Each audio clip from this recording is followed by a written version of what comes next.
राम राम। तो कुछ चीज़ें हैं जो पढ़ाई करते समय तुम्हें इग्नोर करनी पड़ेगी।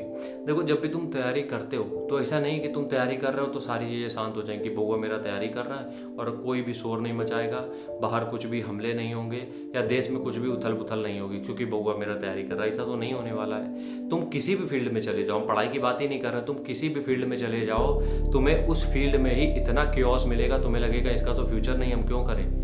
हर चीज़ में अनसर्टेनिटी है, ये समझ लो, हर चीज़ में। तो जीतता कौन है, सिलेक्शन कौन ले रहा है, उनकी बात हम करेंगे। सिलेक्शन यार वो ले रहे हैं जिनको इस नेगेटिविटी से कोई फ़र्क नहीं पड़ता है। हम बात करें, अगर हम एक इंसान को फॉलो करते थे, यकीन मानो कोविड का टाइम था, सबको पता था, सबको तो दूसरी बार की जो लहर आई थी तुम लोगों को भी पता था कि ऐसा लग रहा था दुनिया ही खत्म हो जाएगी, कोई बचेगा नहीं। तो क्या हो गया था, सब मनोरंजन में आ गए थे, क्या कि जितना पैसा है खर्च कर लो, ऐश कर लो और खा पी लो, अच्छा सब कुछ कर लो, क्योंकि क्या पता क्या ना हो जाए। और कोरोना जैसे ही ख़त्म भी हुआ कोरोना, पूरी तरीके से कोरोना ख़त्म हुआ और चीज़ें इतनी तेज़ी से ग्रो करने लगी कि किसी की समझ में नहीं आया कि हो क्या रहा है, किसी की समझ में नहीं आया कि यह हो क्या रहा है। तो कहने का मतलब यहाँ पे यार ये है कि जब भी तुम तैयारी करते हो तो आसपास की जितनी भी नेगेटिविटी है, क्योंकि कोरोना से बड़ी तो दिक्कत अभी कुछ आई नहीं है और ना ही भविष्य में कभी आएगी कि कोरोना से बड़ी दिक्कत हो जाए। दिक्कतें क्या होगी, हो सकता है कहीं पे दंगा हो गया, कहीं पे अभी आजकल जो प्रोटेस्ट चल रहे हैं वो तुम्हें थोड़ा सा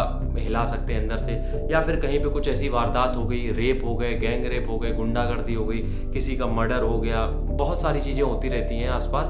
तो ये सारी चीज़ें तुम्हारी अगर होती रही तो अगर तुम इन सब चीज़ों को इग्नोर करना नहीं सीख रहे हो तो तुम तैयारी पे फोकस नहीं कर पाओगे, क्योंकि तैयारी पे फोकस करने के लिए हमारे पास जो चीज़ें हैं उनमें हमें लिमिटेड रहना पड़ेगा।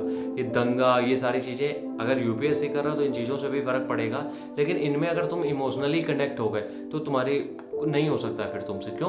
क्योंकि तुम जब इमोशन उसमें ऐड कर दिया तो तुम फिर उसी के बारे में सोचने लगोगे, पढ़ाई किनारे धरी है। इस वजह से जब भी पढ़ाई करो, किसी भी एग्ज़ाम की तैयारी करो, ठीक है, जब भी पढ़ाई करो, किसी भी एग्ज़ाम की तैयारी करो, किसी भी लेवल के एग्ज़ाम की तैयारी करो, हमेशा कोशिश यार ये किया करो कि तुम नेगेटिविटी को थोड़ा सा अपने साइड से हटा दो।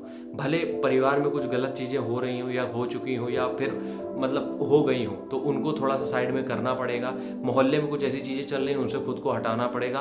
देश में कुछ चीज़ें चल रही हैं, हम ये नहीं कह रहे हैं कि उनमें तुम्हें हिस्सा नहीं लेना या फिर चीज़ें बोलनी नहीं है, नहीं, सब कुछ करना है, लेकिन उनमें पूरी तरीके से खुद को इन्वॉल्व मत करो, ठीक है। कुछ कुछ चीज़ें हमेशा होती रहेंगी देश में, क्योंकि इतनी बड़ी आबादी, नंबर 1 आबादी है दुनिया की, तो कुछ ना कुछ तो इधर उधर होता ही रहेगा और इस इधर उधर होने के चक्कर में फिर कन्फ्यूज़न होती है। तो इस वजह से ये जो भी इधर उधर चीज़ें हो रही हैं इसको ध्यान देने की ज़रूरत नहीं है। तुम्हें सिर्फ अपने काम पे, अपनी पढ़ाई पे फोकस करना है, नेगेटिविटी को ख़त्म करना पड़ेगा अगर तुम्हें बड़े एग्ज़ाम की तैयारी करनी है। आसपास जो हो रहा है उसको होने दो, तुम्हारे बाहर जाने से ना वो चीज़ें रुकेंगी और ना तुम्हारे चिल्लाने से वो चीज़ें रुकेंगी। तो इससे अच्छा है कि तुम अपने काम पे फोकस करो।